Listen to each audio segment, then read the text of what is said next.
Hello guys, हमारे YouTube channel DK sir में आप सभी का स्वागत है। आज का हमारा टॉपिक है कक्षा 10 के रसायन विज्ञान में धातु एवं अधातु। क्या है? धातु एवं अधातु का लेसन जो है, धातु एवं अधातु का जो टॉपिक है, लेसन है, उसमें आपको देखना है कि धातु क्या होता है, अधातु क्या होता है और धातु और अधातुओं में अंतर क्या होता है। तो गाइस, हम लोग आज देखेंगे धातु अधातु में अंतर और धातु और अधातु का परिभाषा।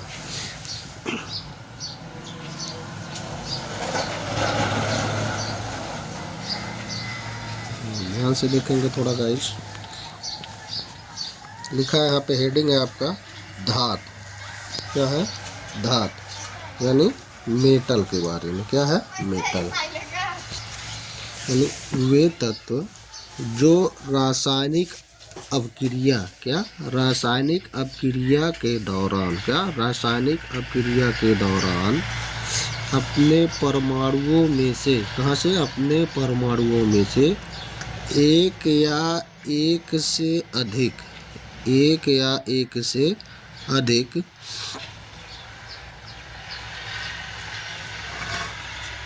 इलेक्ट्रॉन का त्याग करते हैं। किसका?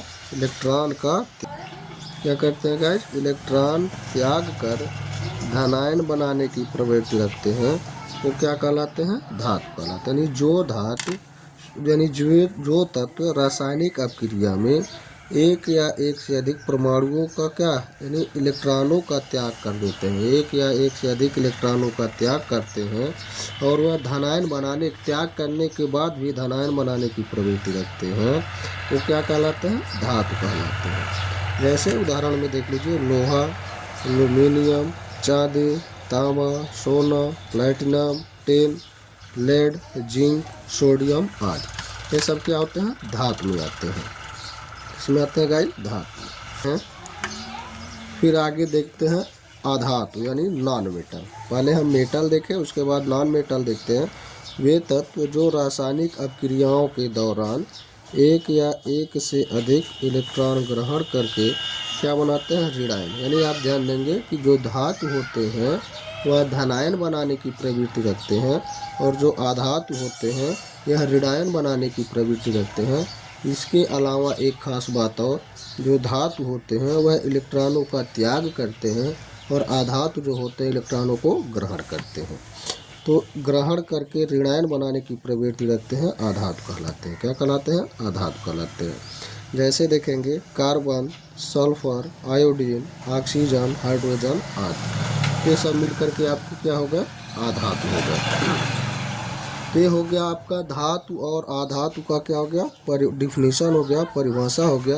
अब इसके आगे आप देखेंगे कि धातु और अधातु में अंतर।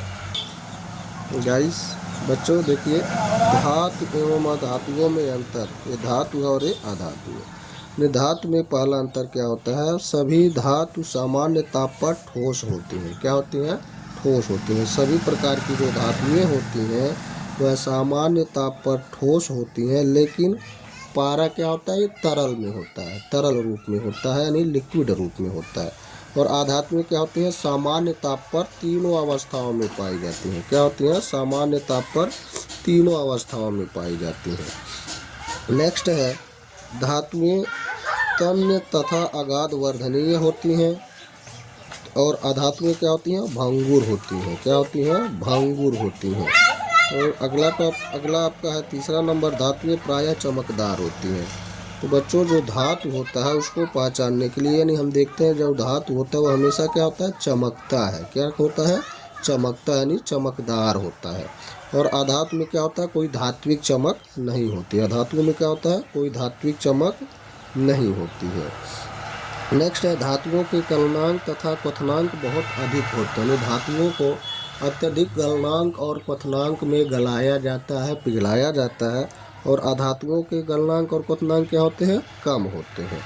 उसी तरह से आप देखेंगे धातुएं अधिकांशतः कठोर होती हैं।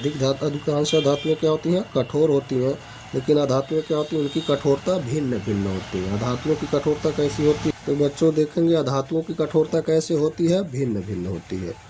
तो बच्चों ये हम कक्षा 10 के विज्ञान में धातु अधातु क्या है और उनमें अंतर क्या होता है, ये टॉपिक आपका बोर्ड पेपर में मोस्ट इम्पॉर्टेंट है। और जो आपको मिलेगा कहाँ, DK सर चैनल पे, आपको यूट्यूब में DK सर चैनल पे आप सर्च करेंगे, वहाँ पे आपको ये इम्पॉर्टेंट टॉपिक यूपी बोर्ड 2026 के लिए ये इम्पॉर्टेंट टॉपिक आपको मिलने वाले हैं। तो गाइज हमारे चैनल को लाइक करें, शेयर करें, सब्सक्राइब करें। इस तरह के यूपी बोर्ड के लिए जितने भी इम्पॉर्टेंट टॉपिक है वह आपको मिलेंगे।